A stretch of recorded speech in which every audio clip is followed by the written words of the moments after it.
How we doing? How's everybody? Morning, Ian, Amy, Christian, Mark, JC, Neo, Peter. Morning. Busy day yesterday, wasn't it? Morning, Virginia. I've got to go out this morning, so I'm not going to trade the open this morning because I'm not going to be around to manage anything this morning. So I'm just going to do an overview of news today and just have a look at what happened yesterday. See if there's any setups as usual, obviously today. Yeah, basically because I've got to go out, so I'm not going to be around to manage my trades, so I'm not going to take any opening range breaks today. We'll have a look at the open, obviously, but I'm not going to trade it today. So, morning, Gregors. Because I'm busy. Life's getting in the way, and it's the 1st of December. It's nearly Christmas. So November was pretty good. So just start off with how I finished on November. This is a screenshot of my P&L from yesterday. So finished on 13.4%, which is good month. Not the best, but decent.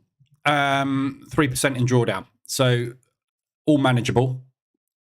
The Swiss franc yesterday, we had this crazy move on the Swissy yesterday.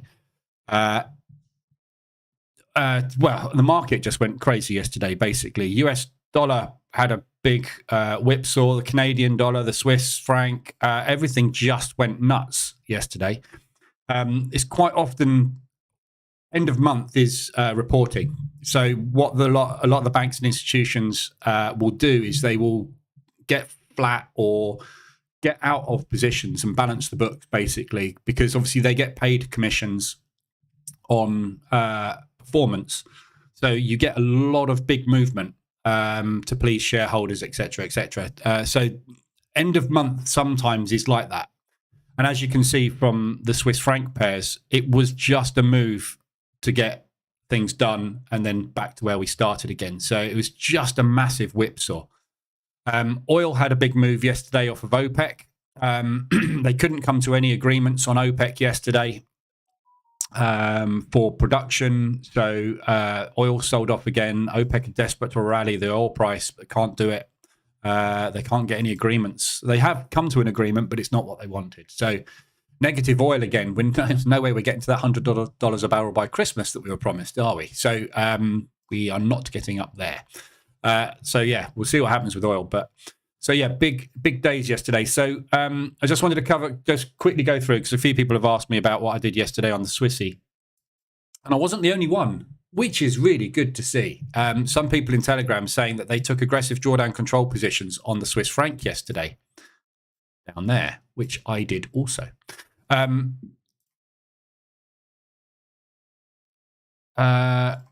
Just realized my P&L is not going to be there, is it?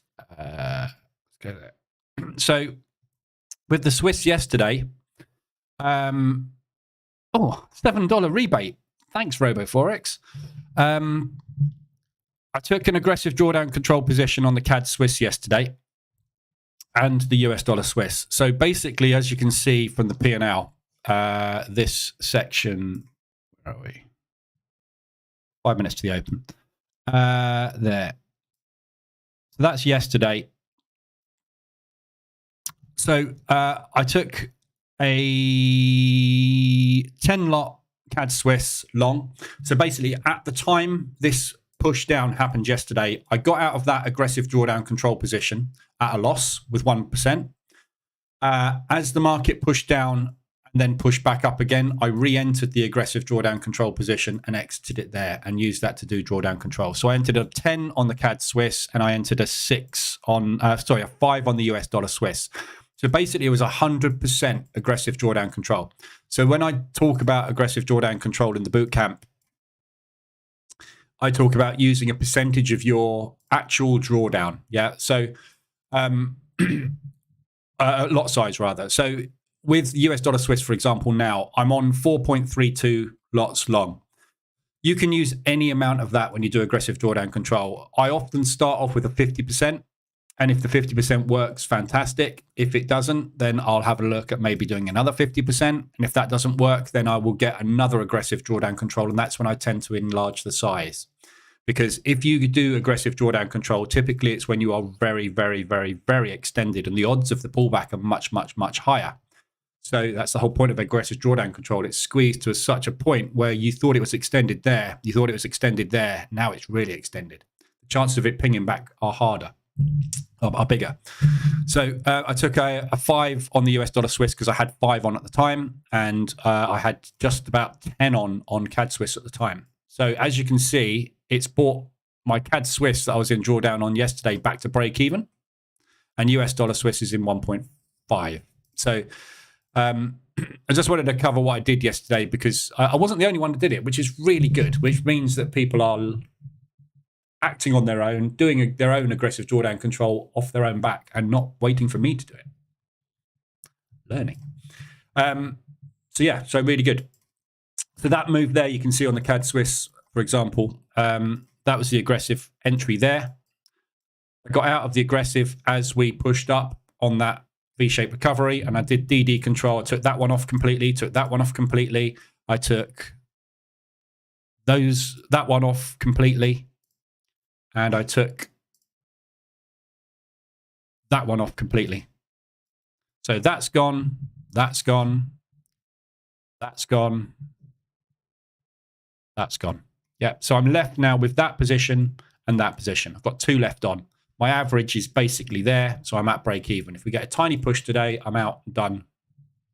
Goodbye, CAD Swiss. Thank God.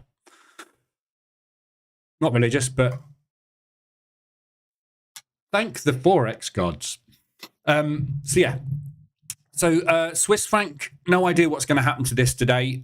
This potentially, remember I said, when we get to the end of a run, you quite often end with a large move where they're trying to find liquidity, can't find it, and go back the other way. Same when we go up, comes back down. That's why we get hammers and shooting stars form, because it's the market exhausting, trying to find the opposite sides of the orders. It can't, and then it goes back the other way. So we might find, if you look at this on a higher time frame, yeah, you got a whacking great wick, exhaustion. Funnily enough, that's now the monthly low.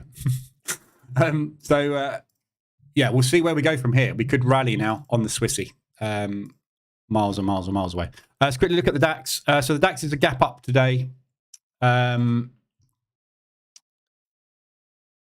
Rallying again, all these markets. So this bull rally is not stopping. Nothing is stopping. It's crazy. So there's your pre-market range today.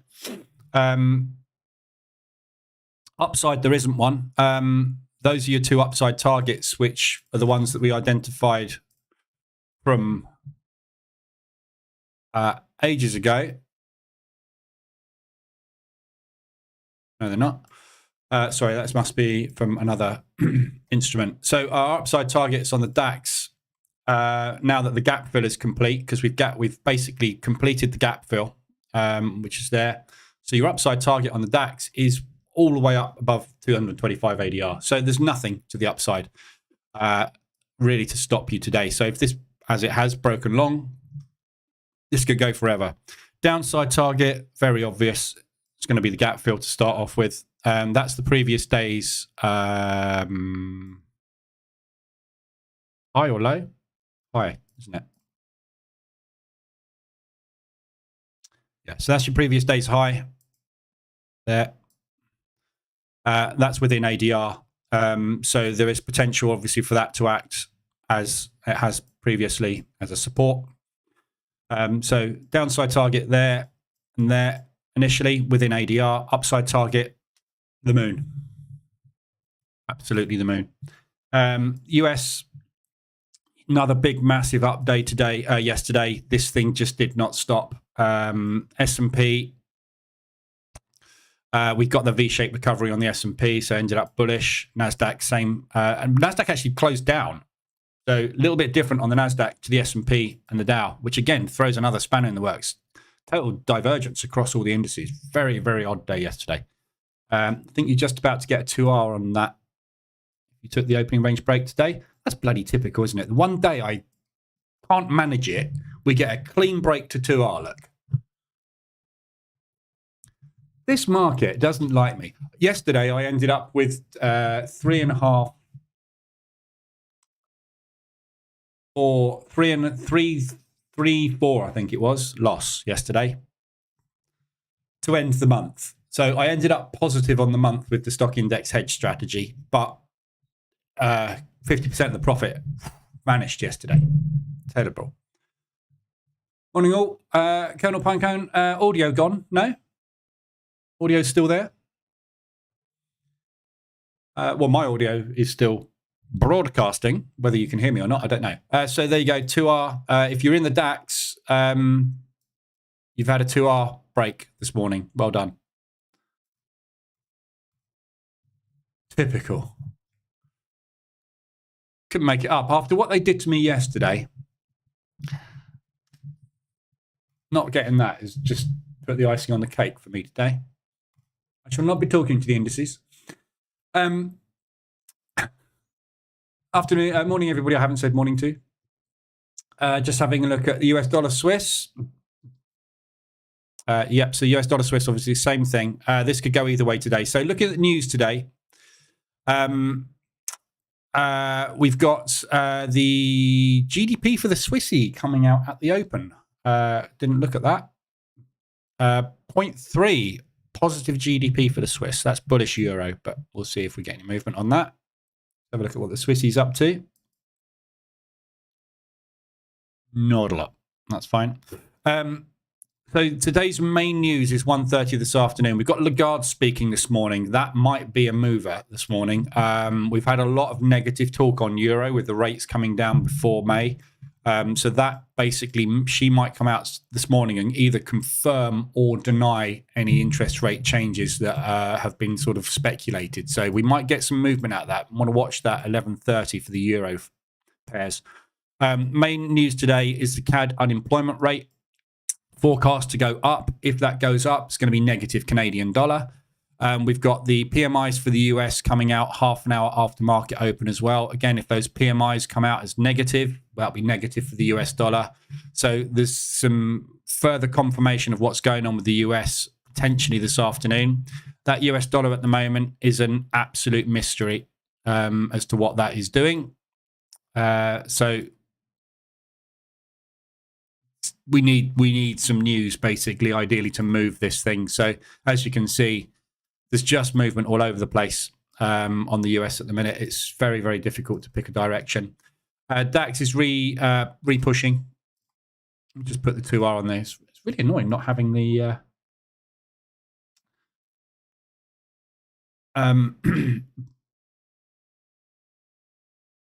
risk-reward ratios on there. So there's your 5-minute opening range. So you got a nice 2R pre-market break today. I didn't even look at the range to see if the range was within tolerances. I've got my other terminal over here. Let's have a look.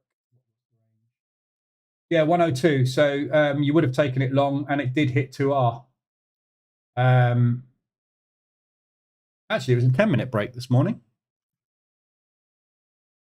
So if you use the stock index hedge today, you actually got that 2R very, very clean, because it was a 10-minute pre-market range. So easy hit, almost 3R. It was 3R out the open. Brilliant. Typical. I crashed out at 1R for 5% risk. That was a mistake. You could have made 15% this morning. Never mind. 1R will do, though. That's very high risk, 5%. You lose 10 trades in a row like that, you've blown half your account. Just bring it down a bit. Right, so that's where I'm at the moment. Exposure is pretty light. I am quite exposed on the US long still, but the US isn't really doing a massive amount at the moment. So we'll see how we get on today. CAD Swiss, I can bank even more on that. It's just really tempting. But I'm basically getting out the CAD Swiss here today at the propulsion gap, if we get there. So basically, all I want is 3/4 of an ADR today. and I'm done on the CAD Swiss. I'll be out there with a nice profit. I could actually close it out now. I'm going to give it the benefit of the doubt, though. We've got until 1:30. Yeah, so what I'll do is I'll have a look at this at 1:30 and decide what I'm going to do with it just before the New York Open, because that's when the news is coming out. Overnight news, there wasn't a lot. Obviously, everything's kicked off in Gaza again. Japanese unemployment is down.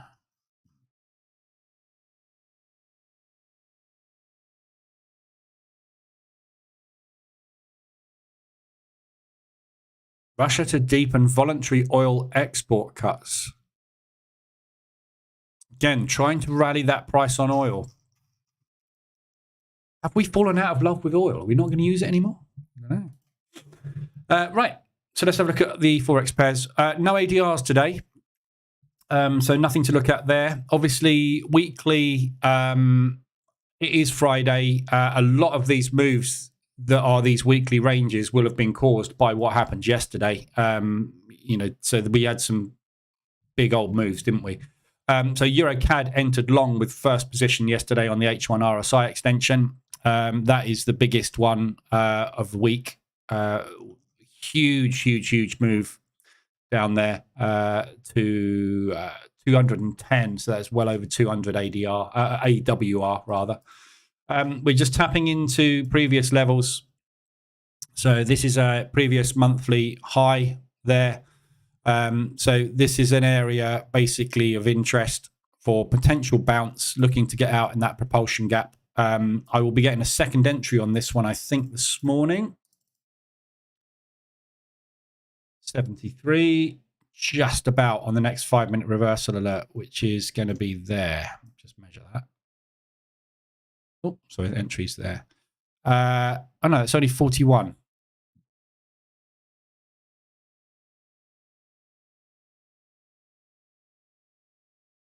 I won't be getting a second on it. I will get a second on it. If we get a little bit of a bull move and then a new low put in, the reverse alert will go in down there. So I might be able to get in a second on that. 65. That's going to be cutting it, isn't it? 83. Let's have a quick look at what the ADR is. 62 I need. That's close. So we'll see what happens with price action today down here, but I might get a second on this, which would be nice if I can get a second on it, because there's likelihood that we're going to come up and retest that propulsion there. And then if it wants to continue down, it can do. We have got news today, though. Obviously, the Canadian dollar, that could go there or there at any time, well, at 1:30 this afternoon. So we'll see what happens.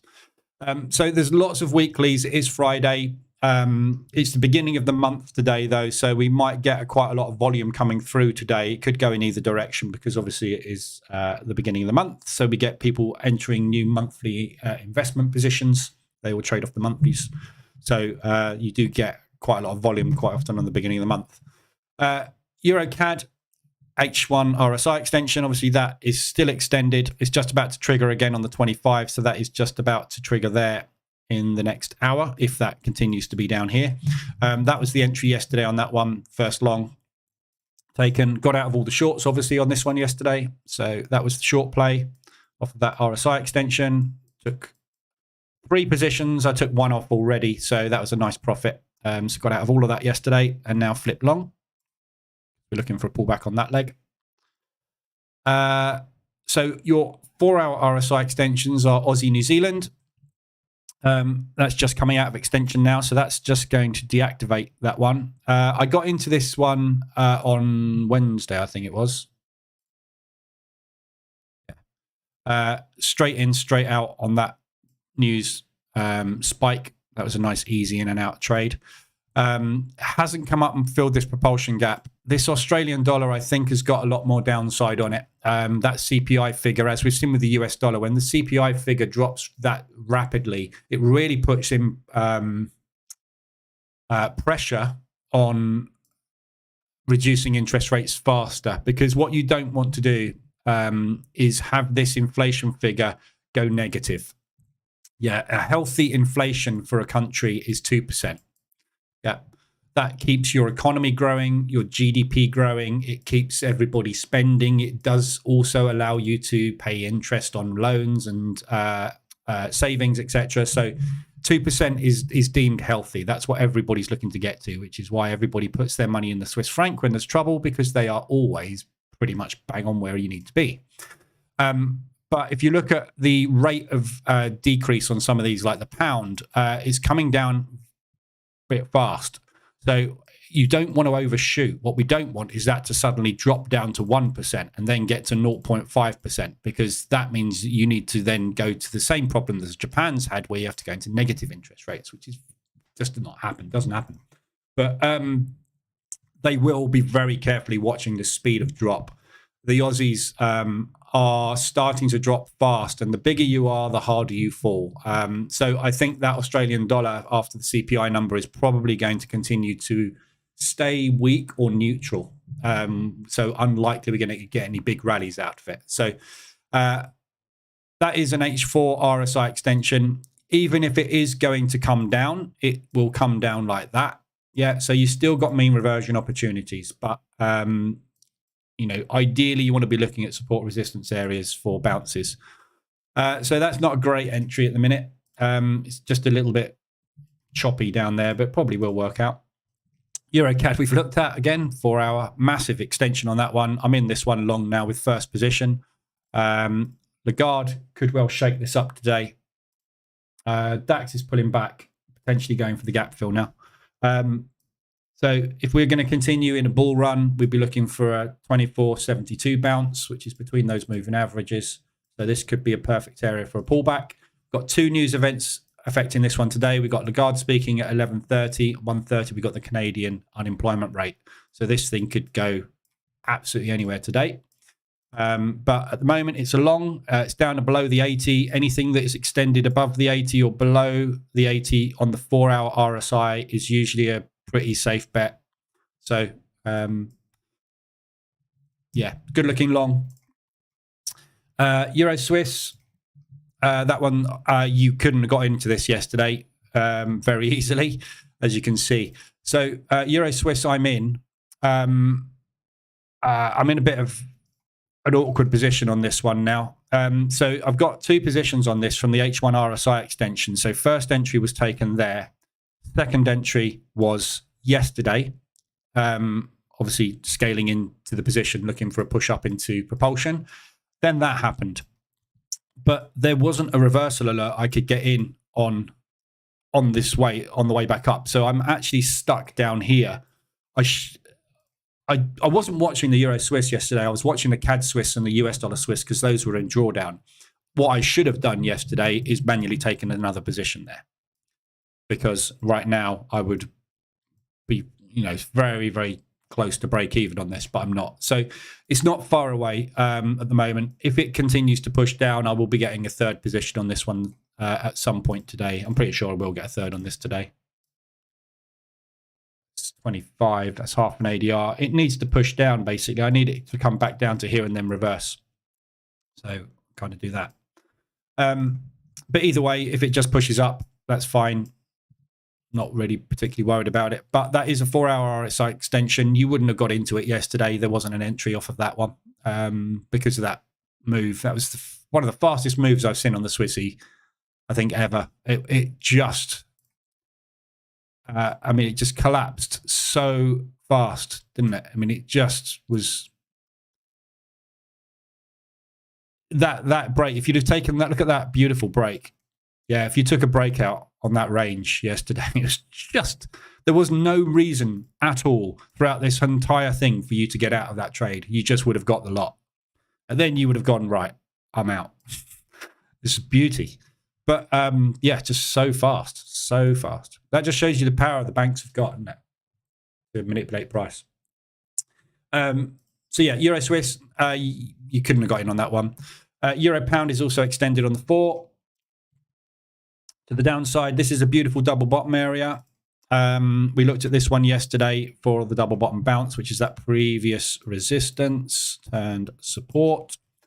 At the moment, the euro's coming down again today. So if it does break this today, you're looking at that that, or that for your next stop, which is all the way down to sort of 300 ADR. So you've got a stop at 175, you've got a stop at about 200-ish.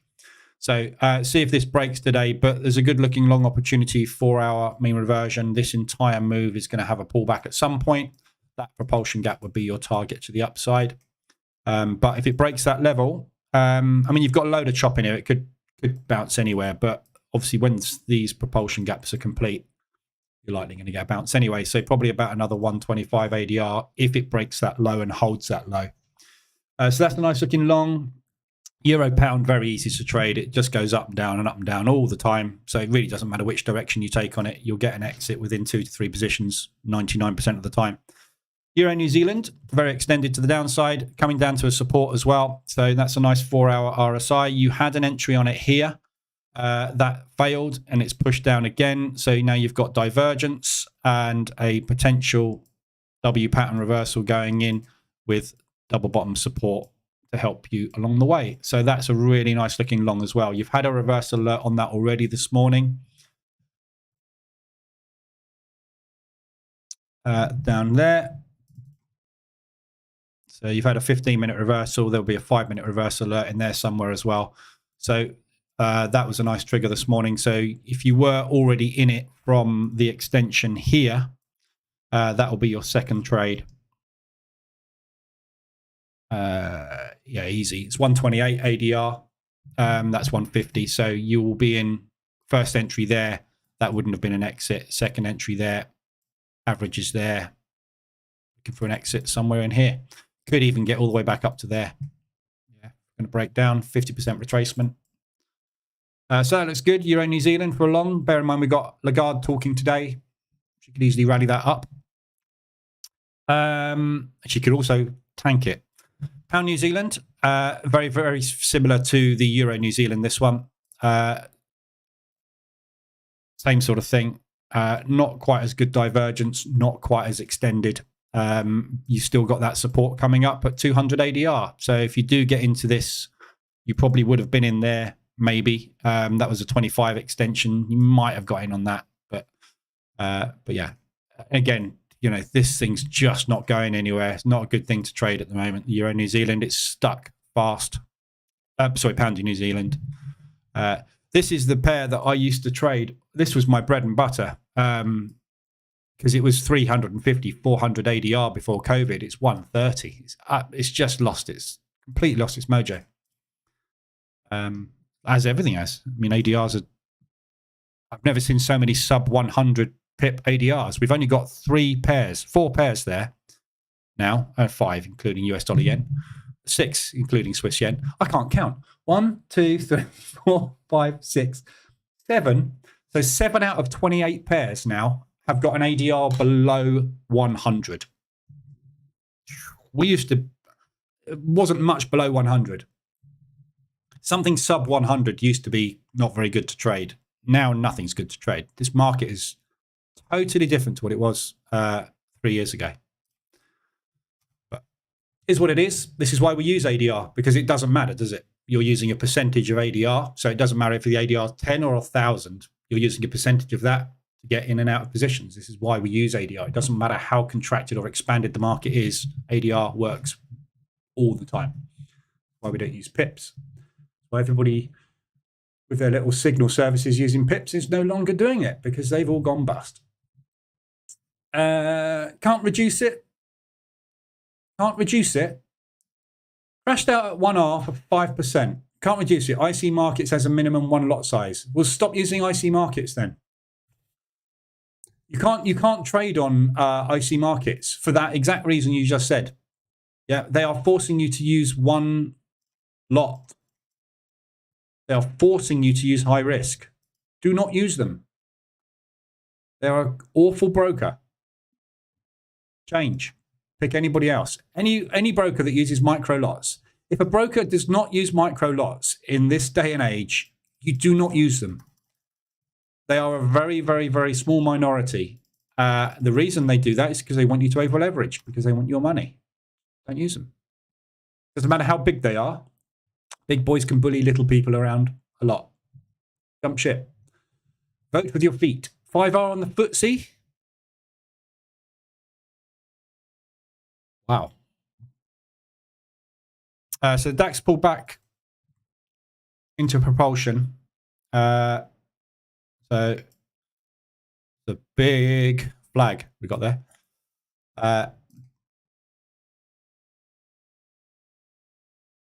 This is a difficult one today. I mean, that was the play today, the break. If you didn't get the break today, the 5-minute open is probably too large to trade today. 400. So max. So this ADR on the DAX is 100 points, or 99 on this chart. That move there is 400. So that's 40% of the average daily range in 5 minutes. There is no break today. That's it. If you weren't on the pre-market today, don't bother. FTSE, I was just going to look at. Holy crap. Look at that.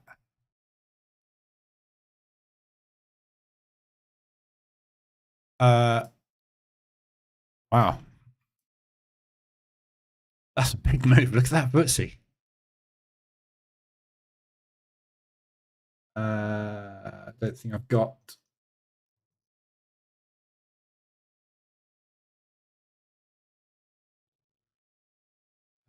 I haven't got my. This is a really old platform. I haven't got any of my indicators on here. I don't know what ADR is on that, but wow. That's a lovely break on the FTSE as well. So if you're trading the FTSE and the DAX today, done for the day. Typical, isn't it? What's your experience with Vantage markets? I've never used Vantage. I've heard of them, but I've never traded with Vantage. So I can't really give any insight. I haven't heard anything bad. I haven't heard anything good. So I don't know. Try them. They're fairly big, Vantage. They're one of the, like with brokers, you've got kind of 3 tiers of brokerage. You've got the big boys who are sponsoring everything under the sun. You know, you've got IC Markets, FXCM, Axie, Robo Forex. You know, all the big players out there, IG. And then you've got a sort of a smaller tier, Vantage Markets, I would put into that. They're very well established. They've been around for a very long time, but they're a little bit more under the radar. And then you've got all the little boys where everyone says, I'm trading with Forex for you. It's like, stop. They call themselves Forex for you. They're not very good. But yeah, I don't know about Vantage. But if they use 0.01 lot sizing and they've got decent execution, fairly tight spreads, that's all you want. If you're trading indices, you want tight spreads, good execution, and you want to trade in micros. They're all brokers are brokers. At the end of the day, you need a route to market, and that's what your broker is. So as long as they're giving you fairly decent trading conditions, any one is as good as another one. It's just you need them regulated in some shape or form, and that's about it. Do your due diligence on them. But yeah, Vantage I've heard of. That Vantage have been around as long as I've been around, pretty much. So I just haven't. I've just never used them myself. That's all. 73% of retail investors lose money with them. 30-to-1 leverage. That's why I've never used them.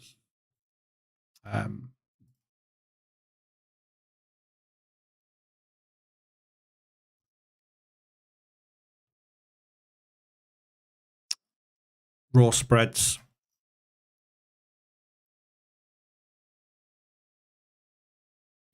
Yeah, nothing wrong with them. But it depends how you. I mean, if you are going to manually trade and not use EAs, and you're not worried about leverage, I would go with TD365. They are the tightest spread, fastest execution broker I kind of know of. But you obviously will only get 30-to-1 leverage. So if you're scalping on individual instruments at a time, it's not a problem. But they trade. They are sponsoring the McLaren Formula E team. or Extreme E team. Have you watched this? This is brilliant. I love this. Off-road electric vehicles. Can't go wrong for a petrol head like me. I was short the FTSE, playing for the gap fill. Had to aggressively play the pullback just to get out of a small profit. What tier broker is XM? XM are another one. They're a very big broker. Again, I've never traded with XM. They are big. They've been around forever. Again, 73% of people lose money with them. But yeah, I mean, they've been around for a long time. I would put them up with kind of your IC Markets, FXCM. XM have been around forever. Very big, very well established, big company. Can't go wrong.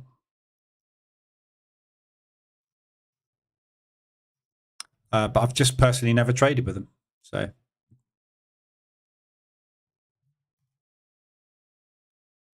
yeah, XM have been around for as long as Forex has. Yeah, I mean, they've been around forever. So you'll be safe with them.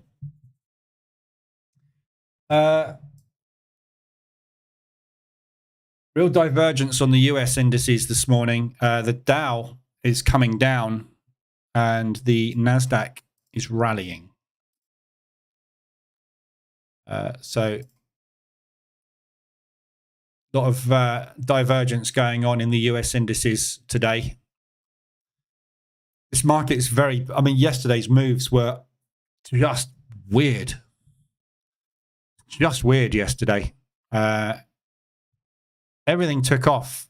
When you look at the NASDAQ and what happened to the NASDAQ yesterday, and then you look at what happened to the Dow yesterday.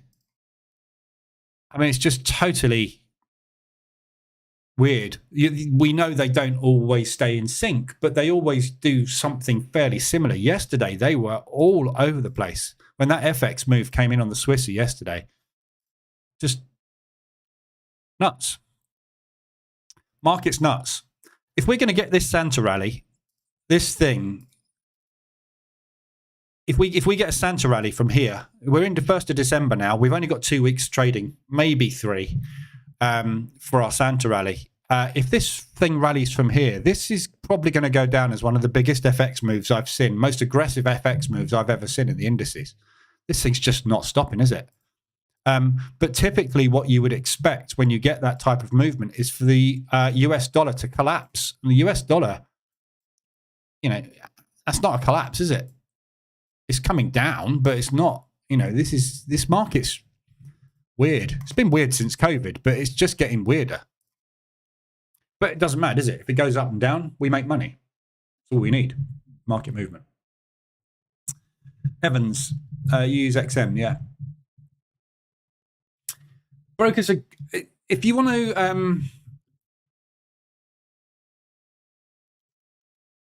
to find a decent broker, if you just type broker comparison into Google, yeah, anybody that runs a comparison site will be, my God, they've only got 3. It's not a very good comparison, is it?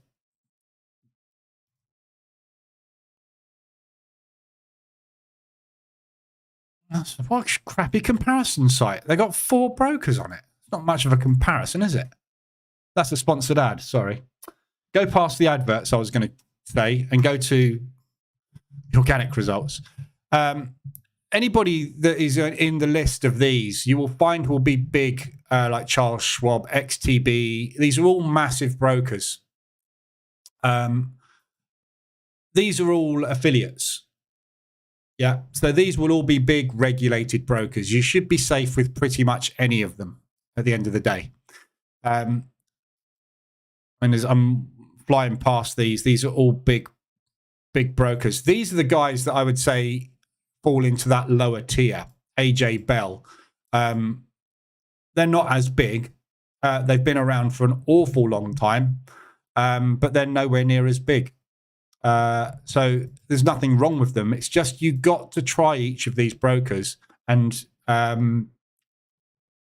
see what the execution's like. You need to get a live account opened. and just trade with $100 and just see how fast does it execute. What's the spreads like on the live account? You've just got to test it, which is why I find it massive pain in the ass. Halifax? That's not broker. Halifax share dealing. But yeah. Go and have a look around. That's what we can do. Saw a video on YouTube. It was 10 of these YouTube guru traders doing a challenge. Team of 5, 100K funded account each. See who was the most by the end of the session. Most of them blew their accounts. Yeah, they will do. First of all, if you're doing a competition, you're not going to trade normally, are you? So they each sell courses. Yeah. I've been preaching in here for many years. Well, not many years, but a long time about prop. Prop, basically, I will take 10 challenges in prop. I will blow 7 of them. 3 of them I'll get through and make a load of money out of. If I was to go into that competition, I would either blow it or I won't blow it. It's nothing to do with me. It's down to the market conditions. If I started my competition today on the DAX and the FTSE, I would have passed the evaluation. If I started it yesterday on the US indices, I'd have blown it. It's that simple. The market will either pay you or it won't pay you when you press that button. There is no skill involved in it. It's risk management. That's it. It's finding ways to extract money out of something that is completely random and there's nothing on the planet that's going to tell you which way that thing's going to go. So when you press the button, you're either going to do it or you're not. If you enter a competition with 10 people, everybody's going to press the button at a different time. One of them is going to get it right bigger than the others. It's not through skill. It's just that he happened to hit the right button in the right direction at the right time on the right instrument. That's it. Trouble with the comparison sites is you don't know which are getting backhanders. They're all getting backhanders. But what my point is, Whipping Post, is if you are big enough to run an affiliate program like that, you're a big broker. So you will, by default, part of your marketing is spending hundreds of millions a year on affiliate marketing to get people in. You're a big broker if you've got hundreds of millions to spend on affiliate marketing, aren't you? So, I mean, I can talk about brokers all day long. Every single one of them is a crook. Every single one of them is out to rip you off. Every single one of them is bad. You have to pick the best of the bad bunch. So go with the biggest, with the fastest execution and the tightest spread. That's it. None of them are your friend. Every single one of them, every time you deposit a penny into every account you deposit into, their expectation is they are taking that money away from you. Yeah? That is how brokers work. Come to me. Give me 10,000. Fantastic. What shall I spend this on? Because you're going to lose it. We publish on our sites that you're going to lose it. You're stupid enough to deposit it. Thank you very much. That's what brokers do. It's their job. I've got to go out in 10 minutes. So don't have time limits for a lot of them now. So you can take your time. Yep, you can take your time. It won't pass. Take as long as you like. Take as long as you like to build that account over a month or 2 months or 3 months.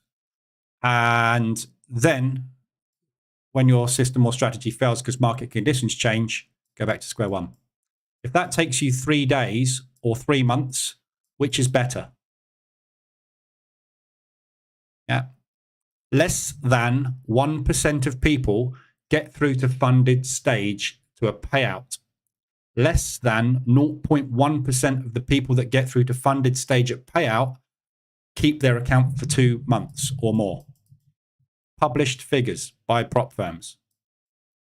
You do not ever grow your account. You blow it. Everybody. There isn't. I've had people come in the Telegram group saying, I'm funded with 6 accounts. Da, da, da, da, da, da, da. Prove it. Oh, no, I can't prove it. Whereas I come in here and prove that I cannot hold an account for 2 months because I tell it like it is and I don't lie. Basically, it's a gambling system. Gamble on it. I love it. It's brilliant. Love gambling. But it's not how you're going to make your money long term. Sad, because it wouldn't be hard to have a broker who just takes your order and hedges it on the real spot Forex market. They do if you make money. Don't get me wrong. Brokers' assumption is you're going to lose your money because that is the majority. Yeah. But at the end of the day, they will execute your orders. TD365, as I've used as an example, fantastic broker, fast execution. They still are expecting you to lose every penny you put in there. If you prove to them over a period of weeks or months that you can make money, they will stop taking the other side of your trade and farm you out to the dark pools. And that's what I get. Yeah, my broker's not taking the other side of my trades. They're farming me out to the dark pools. I know that for a fact because nobody in their right mind would sit there and lose 15 grand a month, every month. Of course they're not going to. But to start off with, they will. When you sign up with a new broker and they've never heard of you before, they will be taking the other side of your trades, 100%. So they will switch books on you when you've proved that you are losing them money. Yeah. If I get 100 customers, if I'm a broker and I've got 100 customers come in, I know for a fact that 75% of those customers are going to lose their money.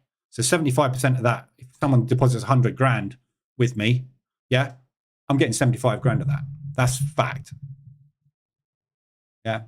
The rest of it, the problem I've got as a broker is I can't figure out of these 100 people that have come in, which of the 25 I need to farm out to the dark pools. So I need to monitor your trades on a weekly basis. And when your P&L starts going like that, I stop taking the other side of your trade because I'm losing money and farm those to the dark pools. Everybody's P&L that's going like that, I just keep taking the other side of your trade. Because if it starts going like that, it's not going to stop. Because your strategy doesn't work. That's all brokers do. They've got software that basically says, farm that guy out, don't farm that guy out. That is it. It's such a simple business. And it just makes money constantly. What do we know about dark pools? I don't know a lot. I don't need to know about dark pools. It doesn't affect me. Again, it's one of those things, you can find out as much information as you want about them, but there's nothing you can do about it. So why bother about it? You know, this is the problem. Everybody's trying to figure out everything in trading in general. I cannot affect where my order goes when I place it with my broker. Yeah. So why would I even think about it? Yeah, when I press that button, I need to know that I'm getting executed fast. That's it. I have no interest in what happens after that button's pressed because I've pressed the button, I'm in it, and I worry about it. Go look it up if you want to find out more information about it, but it's not going to affect your trading. Weekly range on the euro pound's just been exceeded. Euro's coming down further this morning ahead of Lagarde.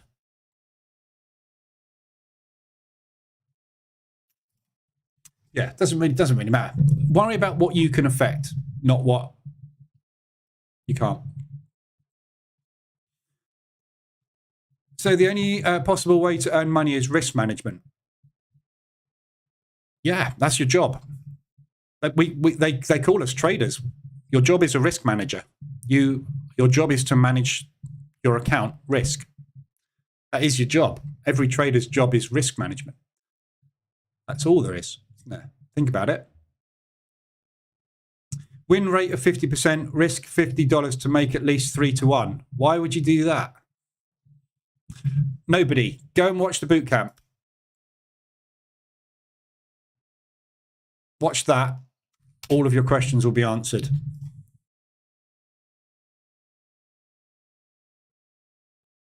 I thought perhaps naively that brokers just let you access the markets. They do let you access the markets. That is their job. They are a broker. They are an intermediary between you and the foreign exchange markets. So when you win or when you lose, the money doesn't go to your broker, but the market. No. So there's two. I thought they made money from spreads and commissions. Yes, they also make that. So I've done this before. I should do a video on this, really. Brokers have two books. Two systems, basically. A broker has an A book and a B book. I'm just conscious because I've got to go out. Yeah. So doesn't matter which. One of them, let's call it the A book. When you place a long order, your broker fills that long order themselves with their own capital. Yeah. So you get virtually instant execution. So you go long, they take the opposite side of your trade. Why? Because as published on all broker websites, 75% roughly of people lose their money. So if you're going long, the odds are 75% in my favor as the broker that you're going to be wrong. So I'll just take the other side of your trade. So when you lose, i.e. price goes down on your long and you get stopped out, my order that I took short wins.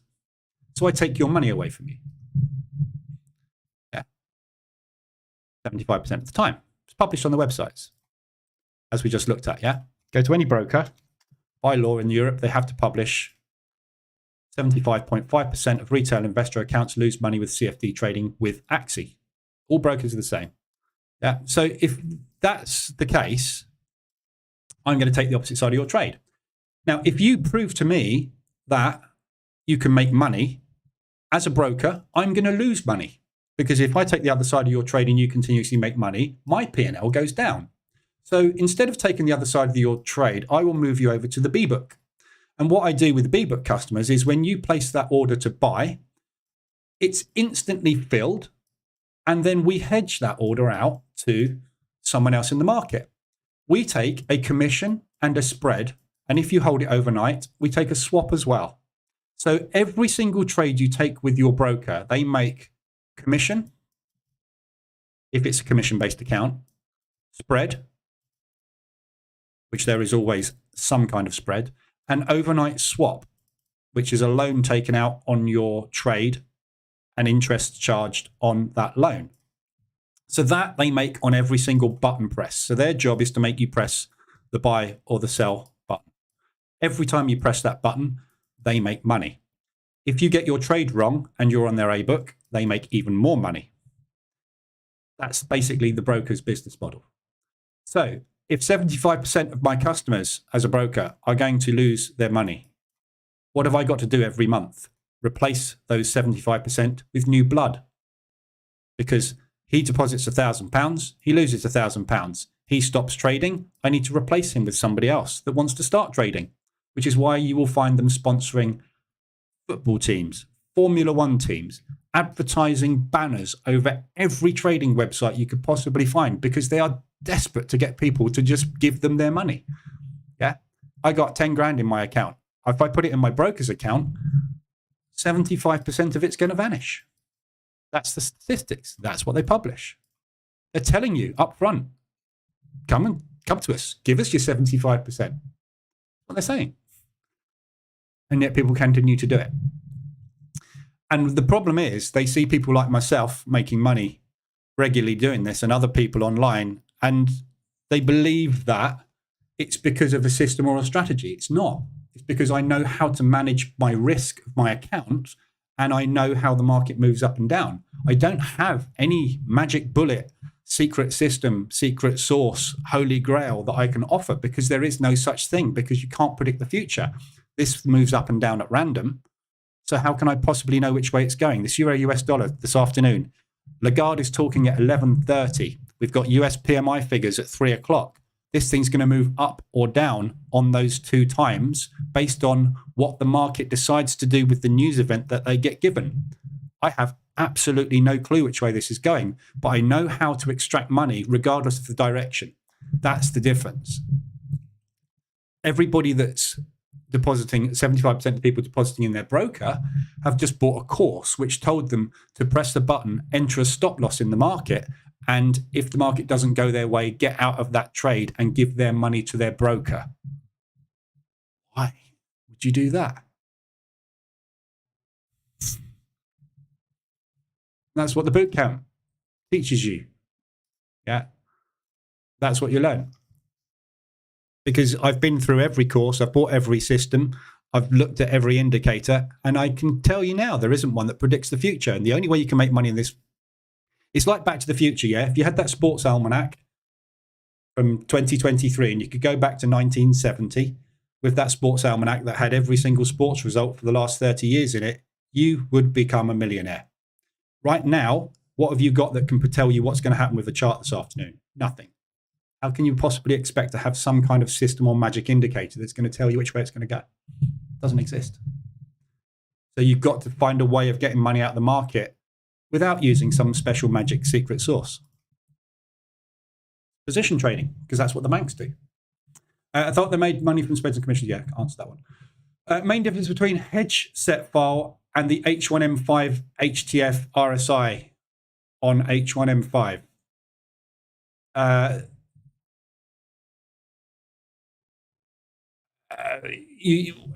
It's on the website, Mumo. Go to strategies. That is the hedging strategy. That is the H1M5. Yeah, so just go and look at those two. It's explained what the difference is and how they work. Right, I've got to go, so I've got to go out. So I wish I'd have taken the DAX this morning. Never mind. Dow's running again. So yeah, I'll be back this afternoon, 2:20. Anything you need, let me know. I will be back on Monday morning, obviously, for the Frankfurt session. But back this afternoon, 2:20 for New York. We'll see what's happened with the New York markets. We've got news 30 minutes after the open, so just need to be aware of that. We might have a flat open today. And we've obviously got some news before, so we'll see what happens. Take my ice scraper with me. I don't need it, Martin, because my car automatically defrosts itself. Lovely. You get in it. It's heated the seats. It's put the heater on for you. It's defrosted the car. I just get in and drive off. It's lovely. So yeah, I'll be back this afternoon at 2:20. Anything you need, I'll be in Telegram. Not this morning, but I'll be back later. La-di-da. Yeah, have a good morning, and I will see you guys in the next session.